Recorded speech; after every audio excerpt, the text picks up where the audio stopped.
في الساعة المباركة بيت من بيوت الله سبحانه وتعالى التي هذه المجلس كانت الملائكة تتنزل في هذه المجالس.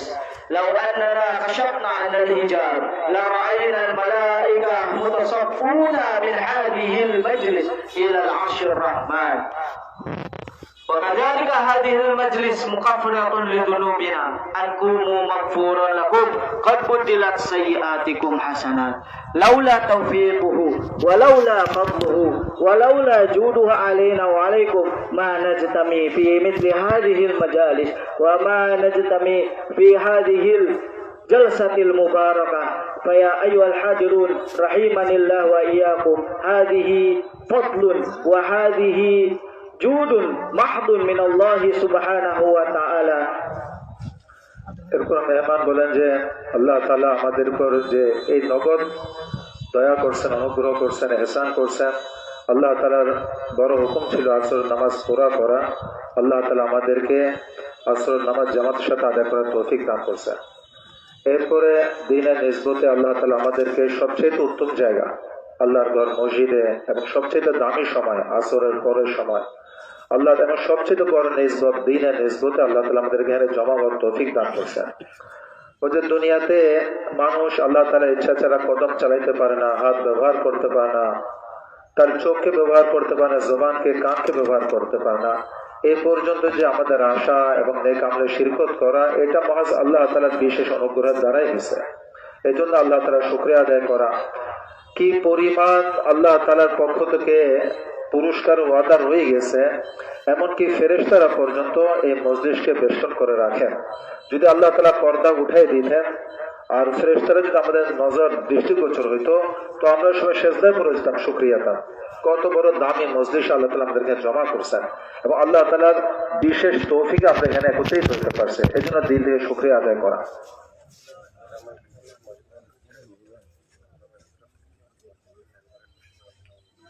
জি মাশাআল্লাহ, মজমার মধ্যে আমরা যারা আহলে ইলম যারা আমরা আছি উলামায়ে কেরামের মধ্যে থেকে মেহেরবানি করে যে আমরা ওই মসজিদের মেম্বরের পাশে চলে যাই, মেহেরবানি করে যে সমস্ত উলামায়ে কেরাম আমরা এখানে আছি, আল্লাহ তাআলা আমাদেরকে যাদেরকে ইলমের দৌলতের দ্বারা আল্লাহ তাআলা আমাদেরকে সম্মানিত করছেন, আহলে ইলম যারা উলামায়ে কেরাম যারা আছে, মেহেরবানি করে আমরা মসজিদের মেম্বরের পাশে চলে যাই, মসজিদের নিকটে মেম্বরের নিকটে চলে যায় মসজিদের মধ্যে।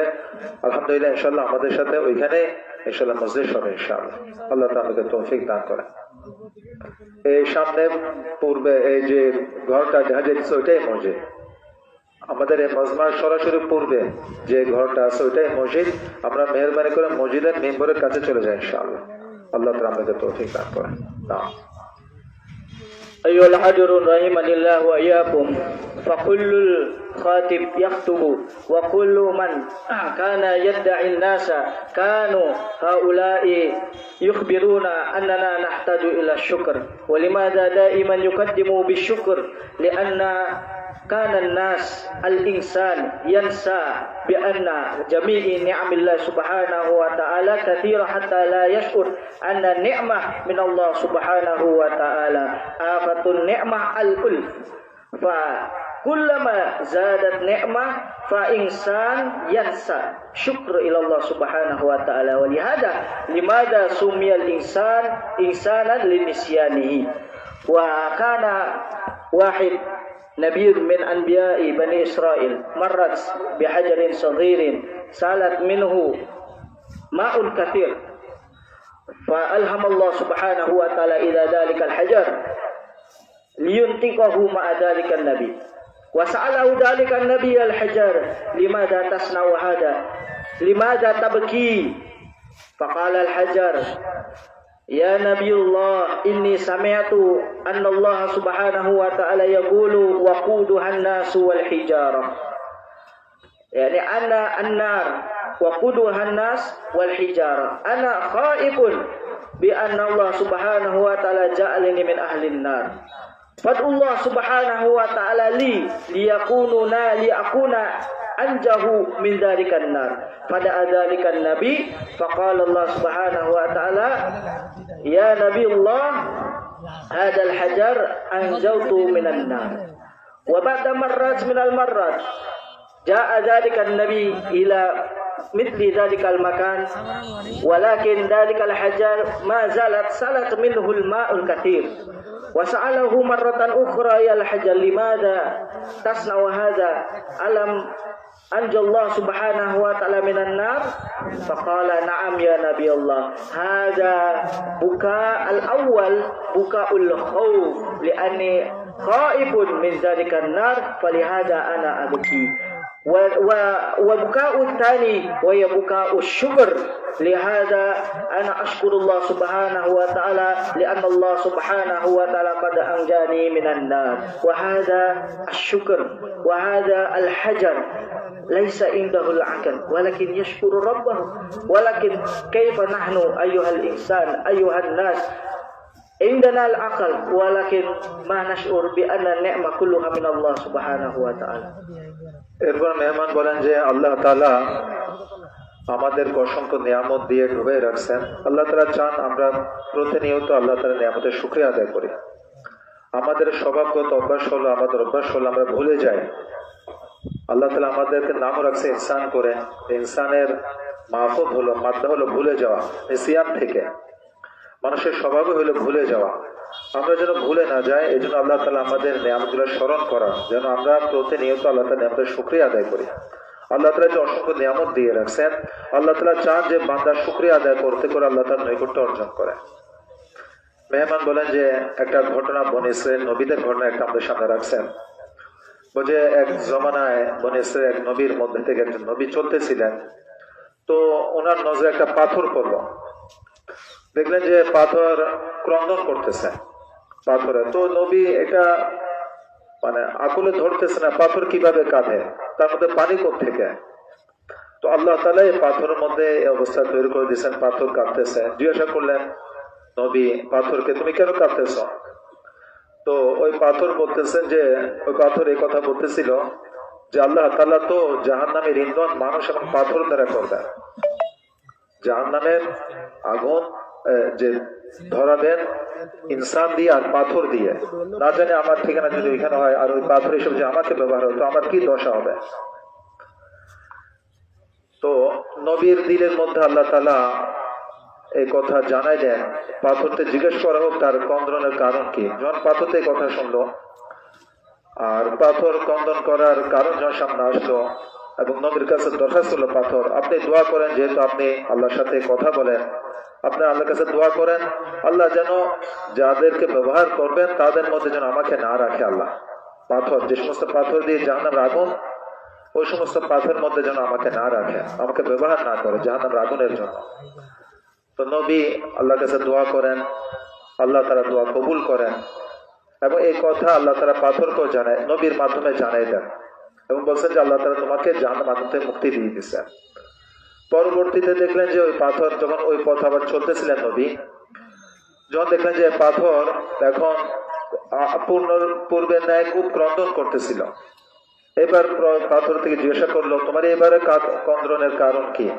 পূর্বে তো জাহান্নামের ভয়ে আল্লাহ তাআলা তো তোমাকে জাহান্নামের মুক্তি দিয়ে দিয়েছে এবং তার খুশখবরি শুনাই দিয়েছে এরপরে তুমি কেন কাঁদতেছ তো পাথরের কথা বলতেছিল পূর্বে তো আমি জাহান্নামের আগুনের ভয়ে কাঁদছিলাম এবার আল্লাহ তাআলা যে আমাকে জাহান্নামের আগুন থেকে মুক্ত করে দিয়েছে যে শুকরিয়া তার ক্রন্দন করতেছে তো ঘটনা বলার উদ্দেশ্য হলো আল্লাহ তাআলা পছন্দ করেন মাখলুকাত আল্লাহ তাআলা শুকরিয়া আদায় করেন নিয়ামত পেয়েও শুকরিয়া আদায় করা নিয়ামত ছেড়ে শুকরিয়া আদায় করা এজন্য আল্লাহ তাআলা আমাদেরকে প্রতিটা নিয়ামতের কথা যখন স্মরণ করে যেন আল্লাহ তাআলা শুকরিয়ার মাধ্যমে ওই নিয়ামতের কদরদানি করা হয় أيها الحاضرون رحمني الله وإياكم ولهذا يقول عز وجل وقليل من عبادي الشكور فكلنا نحتاج إلى الشكر فشكر كيف نحن نشكر بألسنتنا بأن نقول بالحمد لله رب العالمين وكيف نشكر بقلوبنا وهي بنحسن ظننا إلى جميع المخلوقات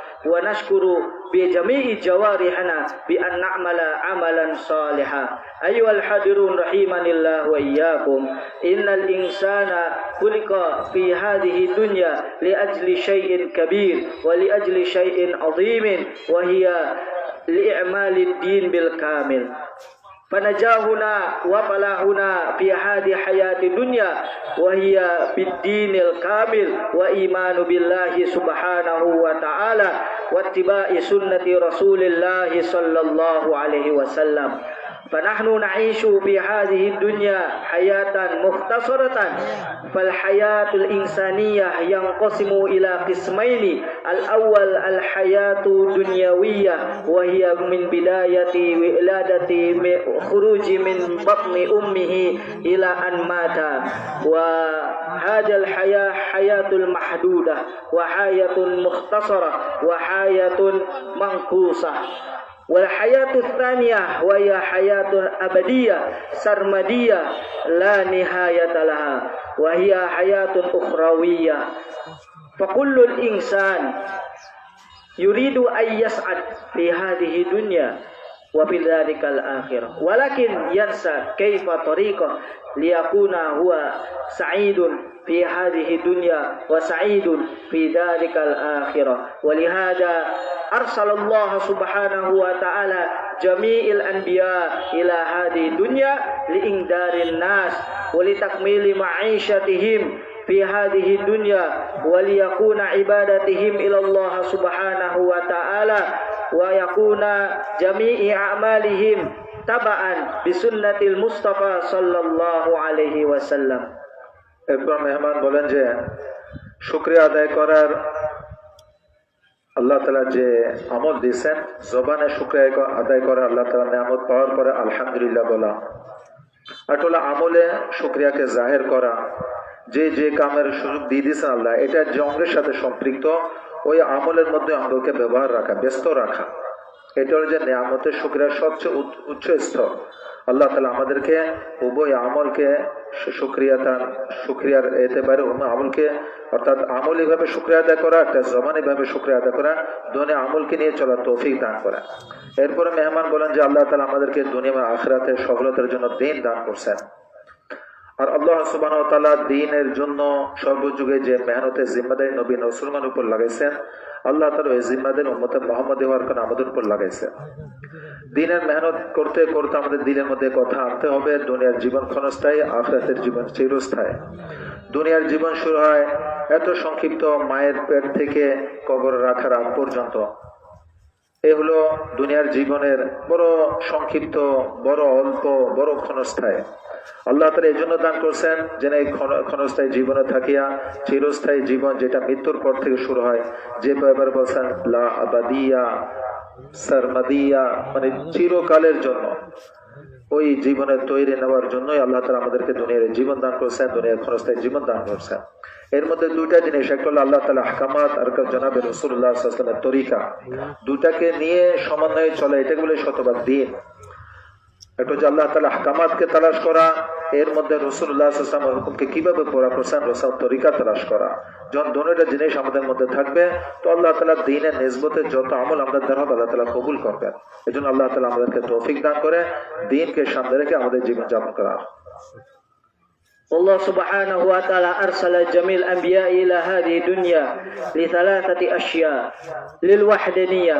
وللرسالة ولحياة أخروية فنحن الإنسان نعمل عملا في هذه حياة الدنيا لمدة 70 أو 60 سنة لذلك قال رسول الله صلى الله عليه وسلم أعمار أمتي ما بين 60 أو 70 سنة ولكن لهذه الحياة المحدودة ولهذه العمرنا المختصرة يكون نجاحنا في ذلك الأخروية إذا كنا نسعد فنسعد أبدا وإذا كنا نفرح أبدا والله سبحانه وتعالى سيؤتينا دار الخلد وهي جنته وأكبر النعم في ذلك الخلد وهي رضوان الله سبحانه وتعالى ولكن أيها الحاضرون رحمني الله وإياكم كل هذه يحتاج إلى المجاهدة ويحتاج إلى الصبر ويحتاج إلى جهد أكثر فأكثر فيكون الدين أساسه الإيمان بالله سبحانه وتعالى كما يقول رسول الله صلى الله عليه وسلم أسعد الناس আসআদুন নাসি বিশাফাআতি ইয়াউমিল কিয়ামাহ মান ক্বালা লা ইলাহা ইল্লাল্লাহ খালিসান মিন কিবালি নাফসিহি। এরপর মেহমান বলেন যে দিনকে মোকাম্মেল করার জন্য, পুরো দুনিয়াতে দিনকে প্রতিষ্ঠিত করার জন্য আল্লাহ তাআলা রাসূলুল্লাহ সাল্লাল্লাহু আলাইহি ওয়াসাল্লামকে পাঠিয়েছেন। এর পূর্বে যত নবী রাসূল আল্লাহ তাআলা পাঠিয়েছেন, নবী রাসূলগণ তিনটা জিনিসকে সামনে রেখে মেহনত করছেন। একটা হচ্ছে একত্ববাদের কথা বলছেন, তাওহীদের কথা, আল্লাহ তাআলার রুবুবিয়তকে সামনে রাখছেন। দুই নম্বর নবী রাসূলগণ নিজ নিজ রিসালাতের কথা সামনে রাখছেন, আমাদের রাসূল সাল্লাল্লাহু আলাইহি ওয়াসাল্লাম আমাদেরকে সুন্নতের রাসূল সাল্লাল্লাহু কথা সামনে রাখছেন। তৃতীয় নম্বর যেটা, এটা হলো যে আখিরাত চিরস্থায়ী, দুনিয়া সংক্ষিপ্ত, অর্থাৎ আখিরাতের কথা রাখছেন। এই তিন লাইনে নবী রাসূল দুনিয়াতে আসে উম্মতের মধ্যে মেহনত করছেন। একটা হলো তাওহীদের কথা রাখা, একটা রিসালাতের, একটা হলো আখিরাতের কথা। সমস্ত নবী রাসূলগণ মানুষের সামনে দুনিয়া ক্ষণস্থায়ী, আখিরাত চিরস্থায়ী। দুনিয়ার সফলতা সফলতা নয়, আখিরাতের সফলতাই প্রকৃত সফলতা। দুনিয়ার মুক্তি মুক্তি নয়, আখিরাতের মুক্তি প্রকৃত মুক্তি। সমস্ত নবী রাসূল কথা রাখছেন। আল্লাহ তাআলা সর্বযুগে নবী আর রাসূলগণের মেহনতের দ্বারাই এই তিন আমলকে জিন্দা করছেন। যারা নবী রাসূলের কথাকে মেনে নিয়েছেন, আল্লাহ তাআলা তাদেরকে দিনের উপর চালিয়ে আল্লাহ তাআলা সন্তুষ্টি। আমরাও রাসূলুল্লাহ সাল্লাল্লাহু আলাইহি ওয়াসাল্লামের উম্মত, আমাদের উপর শ্রেষ্ঠ নবীর উম্মত বানিয়ে, আলমী নবীর আলমী উম্মত বানিয়ে জিম্মাদার আমাদের উপর লাগাইছেন। আমাদেরকেও মেহনত করে তিনও লাইনে একত্ববাদের কথা, অর্থাৎ তাওহীদের কথা, রিসালাতের কথা, আখিরাতের কথা বলে বলে নিজকে শতভাগ দিনের উপর আনা, উম্মতকেও দিনের উপর আনা, ফিকির করা। আল্লাহ তাআলা আমাদের উপর রাজি হয়ে দুনিয়াতে যারা মেহনত করবে, আল্লাহকে রাজি করতে পারবে, আল্লাহ তাআলা তাদের জন্য জান্নাত রেখে দিয়েছেন। জান্নাতের মধ্যে সবচেয়ে বড় নিয়ামত হলো আল্লাহ তাআলার সন্তুষ্টি। আমরা যেন দুনিয়ার জীবনে থাকতে আল্লাহ তাআলার সন্তুষ্টি নিয়ে দুনিয়াতে যেতে পারি, এটা হলো আমাদের মেহনতের মাকসাদ। ولا إله إلا الله لا خالق إلا الله ولا إله إلا الله لا مالك إلا الله ولا إله إلا الله لا رازق إلا الله. بهذه الكلمات يكون إيماننا قويا، وبهذه الكلمات يكون إيماننا زيادة.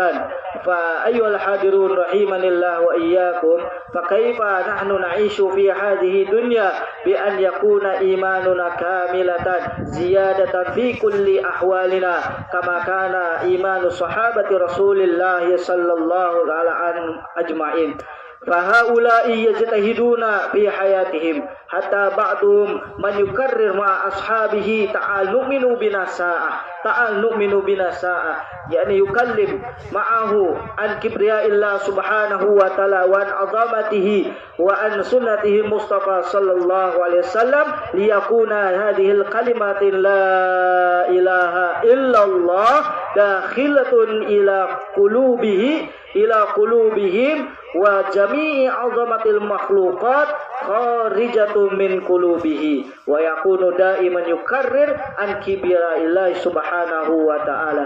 فإذا كنا كما هؤلاء الصحابة التي قد قال الله سبحانه وتعالى في كتابه الكريم رضي الله عنهم ورضوا عنه، فإن شاء الله نحن ننال رضوانه سبحانه وتعالى. ويقول في بعض العلماء فتشبهوا فإن لم تكن مثلهم فتشبهوا فإن التشبه بالكرام فلاح.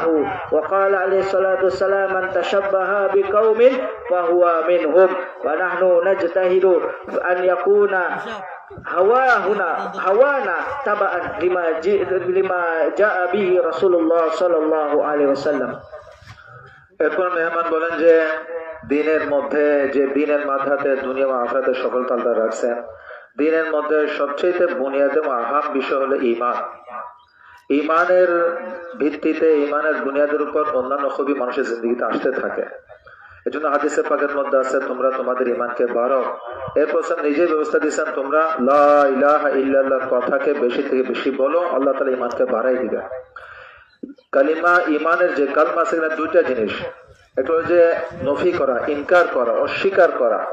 আসবাবের যে সমস্ত প্রভাব আমাদের দিলের মধ্যে পড়ে থাকে এগুলাকে অস্বীকার করা, যেখান থেকে হওয়া দেখতেছে এটাকে ইনকার করা, অস্বীকার করা। ওষুধ শেফা দিতে পারে না, পানি পিপাসা দূর করতে পারে না, আগুন জ্বালাইতে পারে না, যেগুলো আমরা দেখে আসতেছি জন্মের পর থেকে, এগুলাকে নফি করা, ইনকার করা, অস্বীকার করা। এর সাথে সাথে এ কথার ইসবাত করা, স্বীকারোক্তি দেওয়া আল্লাহই করেন, আল্লাহর হুকুমে হয়, আল্লাহ তাআলাই করছেন, আল্লাহ তাআলাই করতেছেন, আল্লাহ তাআলাই করবেন। সাহাবায়ে কেরাম রাদিয়াল্লাহু তাআলা আনহুম আজমাইনগণ রাসূলুল্লাহ সাল্লাল্লাহু আলাইহি ওয়াসাল্লামের সাথে থেকে মেহনত করে করে ঈমানকে অর্জন করছেন। সাহাবায়ে কেরাম 24 ঘন্টার মধ্যে ঈমানের ব্যাপারে নজর রাখতেন। যত ব্যস্ততা থাকুক আমলের, এর ভিতর দিয়ে ঈমানের দাওয়াতের জন্য, ঈমানের মেহনতের জন্য, ঈমানকে বাড়ানোর জন্য ফিকিরে থাকতেন, সময় বের করে নিতেন। সাহাবায়ে কেরাম বলতেন, ইয়া আখি ইজলিস নুমিন বিরাব্বিনা সাআতা। সাহাবায়ে একজন আরেকজনকে এভাবে ডাকতেন, কুম বিনা নুমিন সাআতান, এইভাবে উঠো, চলো, বসো, আমরা কিছু সময় ঈমানকে বাড়াই। সাহাবায়ে কেরাম এইভাবে মৃত্যুর আগ পর্যন্ত ঈমানের ফিকির করে, ঈমানের লেনে মেহনত করে করে করে করে তাদের ঈমানকে নমুনা বানাইছেন। আল্লাহ তাআলা সাহাবাওয়ালা ঈমান আমাদের কাছে চাইতেছেন, আল্লাহ তাআলা সাহাবাওয়ালা ঈমান আমাদের কাছে চাইতেছেন। আমাদের ঈমানও সাহাবাওয়ালা তখন হবে যখন আমরা সাহাবায়ে কেরামের মতো ঈমানকে বাড়াবো, তত বেশি আমাদের ঈমান আস্তে আস্তে সাহাবার ঈমানের সাথে মিলতে থাকবে। আমরা সাহাবী হইতে পারবো না, কিন্তু গুণাবলীর দিক দিয়ে আমরা আমাদের জিন্দেগিকে সাহাবীদের কাছে নিয়ে যেতে পারবো। আমাদের ঈমান সাহাবাওয়ালা ঈমান, আমাদের নামাজ সাহাবাওয়ালা আমাল, আমাদের তেলাওয়াত, এইভাবে গুণাবলীর লাইনে আমরা সাহাবীদের নিকটে থাকি, সাহাবাওয়ালা জীবন বাড়াইতে পারি, আল্লাহ তাআলা আমাদের উপর রাজি হয়ে যাবে। فكان إيمان سيدنا أبو بكر الصديق رضي الله تعالى عنهم إذا يوزن في كفة، وإذا كان الإيمان سيدنا أبو بكر في كفة وإيمان جميع الناس في كفة لرجحت إيمان أبو بكر الصديق رضي الله تعالى عنهم أجمعين. فكل باب الجنة ينادي باسمه. هذا